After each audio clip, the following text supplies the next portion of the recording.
అందరికీ నమస్కారం. నా పేరు లావణ్య ప్రకాష్. నేను ఇంకా ఎపిసోడ్ 4లోకి వచ్చేస్తున్నా. అంటే ప్రీవియస్ ఎపిసోడ్ నుంచి మనం కొంచెం తెలుసుకొని దాని నుంచి వెళ్దాం. ప్రీవియస్ ఎపిసోడ్లో ఏం చెప్పుకుందాం, కాలక్రమేణా మీనాక్షి అనేది వృద్ధవయస్కరాలైపోయి ఆమెకి హెల్త్ బాగాలేక కాలక్రమేణా ఆమె చనిపోవడం అనేది జరుగుతుంది.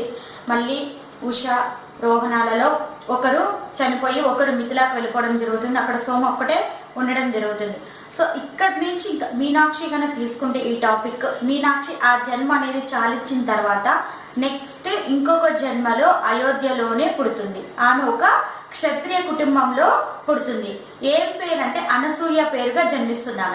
ఆమె పేరు ప్రీవియస్ జన్మలో మీనాక్షి, తరువాత ఇంకొక జన్మలో ఆమె పేరు అనసూయగా క్షత్రియ కుటుంబంలో జన్మిస్తుంది. ఇక్కడ అప్పుడు ఈమె జన్మించినప్పుడు కూడా అప్పుడు ఏం జరుగుతుందంటే రాముడు పరిపాలిస్తూ ఉంటాడనమాట. అప్పుడు రామ పరిపాలనే ఉంటుంది ఈమె జన్మించినప్పుడు, అంటే ఈమె పుట్టినప్పుడు. అప్పటికి సీతమ్మ వారు తన శరీరాన్ని చాలించేసి ఉంటుంది. అంటే తను కూడా తన శరీరాన్ని వదిలేసి ఉంటుంది సీతమ్మ తల్లి. ఇంకా రాముడు కూడా అంటే చివరి దశ అనమాట, ఇంకా 2-3 years లాస్ట్ స్టేజ్ అనమాట. ఆ టైంలో అనసూయ అనేది జన్మెత్తడం అనేది జరుగుతుంది.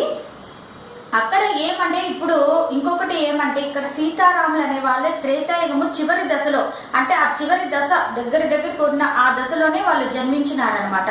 త్రేతాయుగం ముగుస్తుంది అనగా ఒక కొన్ని ఏండ్ల ముందు ఆ చివరి దశలో వాళ్ళు ఎండింగ్ లో, వాళ్ళు త్రేతాయుగం ఎండింగ్ లో వాళ్ళు జన్మించడం అనేది జరుగుతుంది.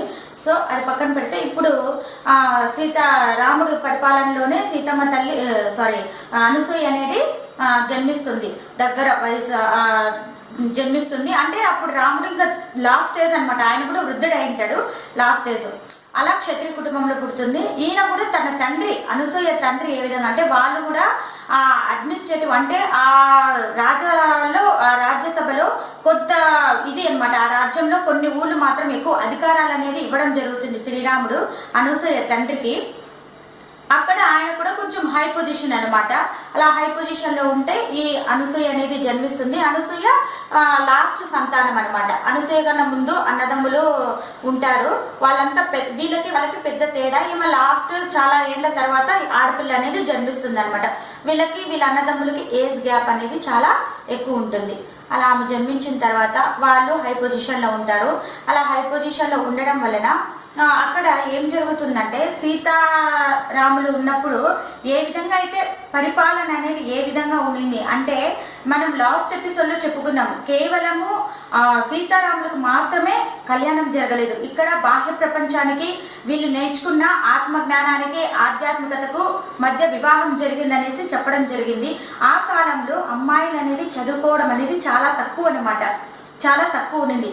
కానీ ఎప్పుడైతే ఇలా సీతారాములు అనేది వివాహం జరిగిందో, ఎప్పుడైతే అలా జరిగినప్పుడు ఆమె మిథిలా నగరంలో నేర్చుకున్న ఆ ఆధ్యాత్మికతను, ఆ ఆత్మ జ్ఞానాన్ని కూడా ఇక్కడ కూడా ఆమె స్ప్రెడ్ చేసింది సీతమ్మ తల్లి. అయోధ్యలో కూడా స్ప్రెడ్ చేసి ప్రతి ఒక్కరు కూడా కండబలమే కాకుండా బుద్ధి బలము, జ్ఞానము, ఆత్మజ్ఞానము, ఆధ్యాత్మికత అనేది ప్రతి ఒక్కరు కూడా అలవర్చుకోవాలనే ఉద్దేశంతో ఆమె ఉన్నప్పుడే ఇక్కడ గురుకుల పాఠశాలలో పెట్టించడం జరిగింది. అప్పుడు ప్రతి ఒక్క మనుషులకి కూడా అలా బోధించింది అనమాట. అయోధ్య ప్రజలు కూడా ఆ విధంగా వాళ్ళు కూడా సీతమ్మ తల్లి చెప్పినట్లే వాళ్ళు ఆ విధంగానే అలవర్చుకునే వాళ్ళు. ఇలా గురుకులాలు అనేది ఏర్పాటు చేసింది ఆ ఉన్న కాలంలోనే. తర్వాత నెక్స్ట్ ఇక్కడికి కట్ చేసి ఇక్కడికి వస్తే అనసూయ పుట్టిన తర్వాత ఏమైతుందంటే తన తండ్రికి లేక పుట్టిన కూతురు కాబట్టి తల్లిదండ్రులకి ఎక్కువ ప్రేమ అనమాట అనసూయ పైన. ఆమెని ఇక్కడ అనసూయ చూసినట్లయితే ఈ జన్మలో కూడా ఆమెకి సేవ చేయడం అనేది చాలా ఇష్టము. సేవ అంటే ఎలాంటి సేవ, ఆమె మంచి కుటుంబంలో కొంచెం హై పొజిషన్ లో ఉన్న కుటుంబంలో పుట్టింది.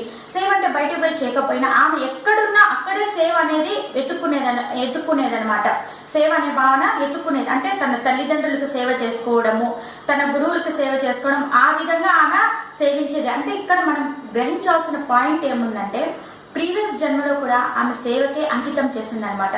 తన జన్మ మొత్తం కూడా సేవకే అంకితం చేసింది. సో అలానే ఆ పరంపర అంటే మనం చెప్తాం కదా, పూర్వజన్మల వాసనలు వస్తాయన్నట్టు కొన్ని ఇంకా అలానే వచ్చేసినాయన్నమాట. ఈ జన్మలో కూడా ఎప్పుడూ సేవతో, ప్రేమతో, ఎంతో జ్ఞానముతో అలానే అలవర్చుకొని ఆమె పుట్టిందనమాట. సో నెక్స్ట్ ఈమె ఏం చేస్తుందంటే ఈమెని ఇంకా గురుకులానికి పంపిస్తారు. తన తండ్రికి సంతోషం. ఎందుకంటే తన కూతురు ఈ కుటుంబంలో మొట్టమొదటిగా నా బిడ్డ పోతోంది, స్కూల్కి గురుకులానికి వెళ్తోంది అన్న సంతోషం అన్నమాట.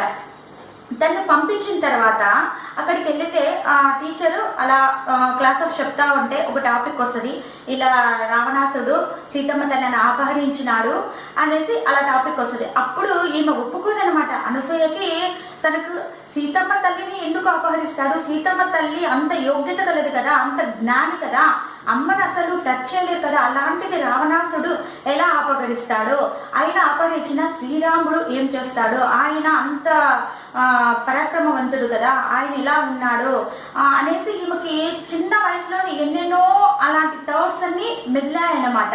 ఆమె ఒప్పుకోదు. రావణాసుడు అపహరించడం అనేసి టీచర్తో కొట్లాడి అక్కడి నుంచి వెళ్ళిపోతుంది అనమాట. తర్వాత తన తండ్రిని పిలిచి ఈమెని ఇచ్చి పంపించడం జరుగుతుంది. అప్పుడు సీతమ్మ తల్లి అలా ఆలోచిస్తూ ఉంటే మళ్ళీ తర్వాత నేను వెళ్ళను ఇంకా గురుకులానికి, ఇలా చెప్తున్నాడు, నాకు అది నచ్చలేదు, సీతమ్మ తల్లిని ఎవరు అపహరించినారో అది తప్పు అన్నట్లు ఈమె ఇంత చిన్న వయసులోనే అమ్మను అపహరించినారంటే నమ్మదనమాట. సో అలా నేను ఇంకా వెళ్ళను ఆ గురుకులానికి వెళ్ళేసి ఆమె స్కూల్ మానేస్తుంది, గురుకులం అనేది మానేస్తుంది. తరువాత ఆమె ఉన్నత కుటుంబము, రాజ్యసభలు అంటే సేవకులు వాళ్ళంతా కూడా వస్తూ ఉంటారు. వాళ్ళకి ఏదన్నా పిండి వంటలు కానీ అది ఏమైనా చేస్తే వడ్డించడం కానీ అలా చేయడం కానీ అలా సేవ అనేది చేయడం అనేది జరుగుతుంది. అలా సేవ చేస్తుంటే ఒక సేవకుడు ఏం చేస్తాడంటే తను ఏదో భోజనం పళ్ళము ఏదో జస్ట్ కింద పడేయడం జరుగుతుంది. ఈమె అన్ని అంత హై పొజిషన్లో ఉన్నప్పుడు ఈమె కూడా మొత్తం క్లీన్ చేస్తుంటే తన తండ్రి వస్తాడు.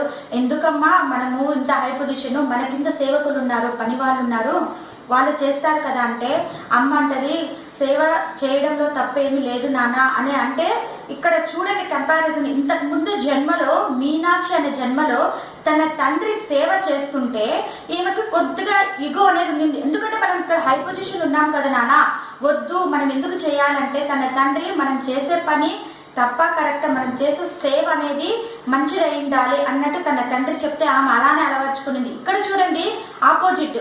ఇక్కడ అమ్మ సేవ చేస్తుంటే తన తండ్రికి అహంకారం, మనము హై పొజిషన్లో ఉన్నాం కదా, మన కింద పని వాళ్ళు పని చేస్తారు, నువ్వెందుకు చేస్తావు అంటే కాలక్రమేణా ఏమవుతుందంటే ఇక్కడ అహం అనేది స్టార్ట్ అవుతుంది. అంటే మనం తెలుసుకోవాల్సింది ఏమంటే సత్యయుగంలో ధర్మం అనేది 4 పాదాల మీద నడుస్తూ దేవతలు ప్రజలు అంటే మానవాళి సైతము కలిసి జీవించారనమాట. ఆ యుగంలో ద్వేషం అంటే తెలియదు, అసూయ అంటే తెలియదు. ఎప్పుడు కూడా అందరూ ధ్యాన స్థితిలో ఉండి ఆధ్యాత్మికతను వెలువరుచుకొని అంతా హ్యాపీగా సంతోషంగా గడిపేవారు.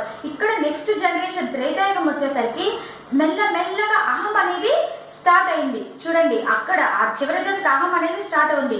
నెక్స్ట్ మీరు కన్నా గమనించినట్లయితే ఇంకా ద్వాపరయుగంలో ఇంకా ఎక్కువైంది అహం. అందుకే అంతటి మహాభారతం జరిగింది, అలాగే జరిగింది. ఇంకా ఈ కలియుగం గురించి చెప్పనక్కల ఏ విధంగా అది స్ప్రెడ్ అవుతుందో చూడండి. అప్పుడు ఇది ఎంత బాగా దాన్ని వర్ణించినారంటే సూపర్ గా చూడండి. అహం అనేది ఏ విధంగా స్టార్ట్ అవుతుంది అనేది మనం దీన్ని బట్టి మనము తెలుసుకోవచ్చు అనమాట. సో అలా జరిగిన తర్వాత మీనాక్షి అనేది యుక్త వయస్కురాలు అవుతుంది. కాలక్రమేణా యుక్త వయస్కురాలు అయితే ఆమెకి వివాహం చేయాలని అనేసి తన తల్లిదండ్రులు నిర్ణయించుకుంటారు. అలా నిర్ణయించుకున్నప్పుడు ఈమెకి తెలియని వివాహం అంటేనే తెలియని ఆవేదన అనమాట ఈమెకి.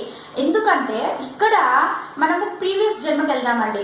ఎందుకంటే ఇక్కడ దీని లింక్ అనేది ప్రీవియస్ జన్మలో ఉంది. ఏమంటే ఈమె ప్రీవియస్ జన్మలో మీనాక్షిగా అయితే ఎప్పుడు జన్మించిందో అప్పుడు వాళ్ళ నాన్న వాళ్ళ కుటుంబానికి ప్రీవియస్ జన్మలో వాళ్ళ కుటుంబానికి ఒక శాపం అంటూ ఉందన్నమాట. ఏమంటే ఎప్పుడైతే మన ఇళ్లలో శుభకార్యాలు కానీ ఏమైనా కానీ చేసుకుంటే తన భర్త చనిపోవడము, బిడ్డలు చనిపోవడము, ఎవరో ఒకరు లాస్ అవుతారు తల్లి, కాబట్టి పెళ్లి అనేది చేసుకోవద్దు అనేసి తన తండ్రి చెప్పిన విధంగా తను కూడా ఇంకా సీతమ్మ తల్లికి సేవ చేయడంలో నిమగ్నమై తన వివాహం గురించి ఆలోచించలేదు మీనాక్షి. సో అలానే అయిపోయింది అనమాట. కాలక్రమేణా ఆమె తను చాలించడము, నెక్స్ట్ మరో జన్మ ఎత్తడం. ఇక్కడ అనసూయ అనేది ఆ పూర్వజన్మ వాసన అలానే ఉంది. అంటే ఏమైతుందో ఏమో అని తనకు తెలియని ఆవేదన, ఎలా ఉంటుందో ఏమో అనేసి తెలియని ఆవేదన ఉంటే అప్పుడు తన తల్లిదండ్రులు కూడా ఆలోచిస్తారు, ఎందుకు ఇలా ఫీల్ అవుతోంది మన అమ్మాయి, వివాహం పేరు ఎత్తుకుంటేనే ఎందుకు అలా అవుతుంది, దీనికి సొల్యూషన్ ఏమి, ఎలా అనేసి వాళ్ళు ఆలోచిస్తారు. ఆ సొల్యూషన్ కోసం ఎవరి దగ్గరికి వెళ్తారు, ఎక్కడికి వెళ్తారు, అక్కడ ఆమె పేరు ఏమి, ఆమె ఎవరిని వీళ్ళని మీట్ అవుతుంది అనేది నేను నెక్స్ట్ ఎపిసోడ్లో చెప్తాను. అంతవరకు మీకు బాయ్.